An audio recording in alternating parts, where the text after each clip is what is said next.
1977 সালে নাসারা দুটি মহাকাশযান তৈরি করে, যার একটি নাম ছিল ভয়েজার 1 এবং আরেকটি নাম ছিল ভয়েজার 2। ভয়েজার 1 তৈরি করা হয়েছিল বৃহস্পতি ও শনি এই দুটি গ্রহ পর্যবেক্ষণ করার জন্য, আর ভয়েজার 2 তৈরি করা হয়েছিল বৃহস্পতি, শনি, নেপচুন, ইউরেনাস এই চারটি গ্রহ পর্যবেক্ষণ করার জন্য।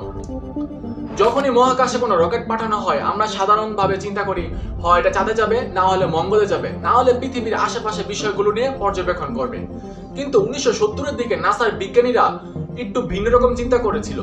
তারা চিন্তা করেছিল তারা আরো দূরে যাবে, তারা বৃহস্পতি গ্রহের দিকে যাবে, তারা শনি গ্রহের দিকে যাবে, তারা নেপচুন গ্রহের দিকে যাবে, তারা ইউরেনাস গ্রহের দিকে যাবে। যার কারণে ভয়েজার 1 এবং ভয়েজার 2 এই দুটো মহাকাশযান তৈরি করা হয়।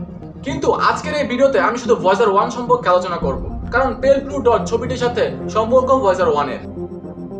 ভয়েজার 1 এই মহাকাশযানটা তৈরি করা হয়েছিল বৃহস্পতি ও শনি এই দুটি গ্রহ গবেষণা করার জন্য।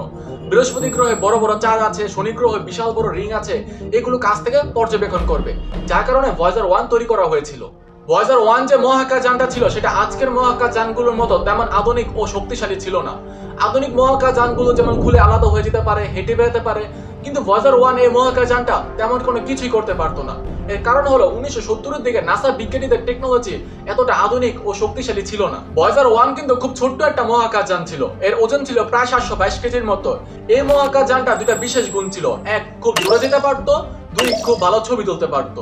এর একটা দুর্বল দিকও ছিল, এটা শুধু সামনের দিকে যেতে পারতো, পেছনে আর ফিরে আসতে পারতো না। এর কারণ হলো 1970-এর দিকে বিজ্ঞানীদের টেকনোলজি আধুনিক না হওয়ার কারণে এটা এইভাবে তৈরি করা হয়। তারপর 1977 সালে 5 সেপ্টেম্বর পৃথিবী থেকে ভয়েজার 1 এই মহাকাশযানটি রকেটের মাধ্যমে লঞ্চ করা হয়। 4, 3, 2, 1. MDS, we have ignition, we have a liftoff. Roll program is in on time. Vehicle response is normal. TVC bus hold, it looks good. Tank pressures look good. Okay, MDS. Launch করার ঠিক 12 দিন পর অর্থাৎ 18 September Voyager 1 পৃথিবীর বাহির থেকে প্রথম এই ছবিটি পাঠায়, যেখানে দেখা যাচ্ছে চাঁদ ও পৃথিবী একই ফ্রেমে। অনেকে এই বিষয়টা মজা করে বলে যে এটা ছিল পৃথিবীর প্রথম সেলফি। যে স্থান থেকে ভয়েজার 1 পৃথিবী এবং চাঁদের এই ছবিটি তুলেছিল তখনও সে মঙ্গল গ্রহ পাড়ি দেয়নি। তারপর ভয়েজার 1 ধীরে ধীরে তার লক্ষ্যের দিকে এগোতে থাকে। ধীরে ধীরে সে মঙ্গল গ্রহ পাড়ি দিয়ে বৃহস্পতি গ্রহের কাছাকাছি গেল।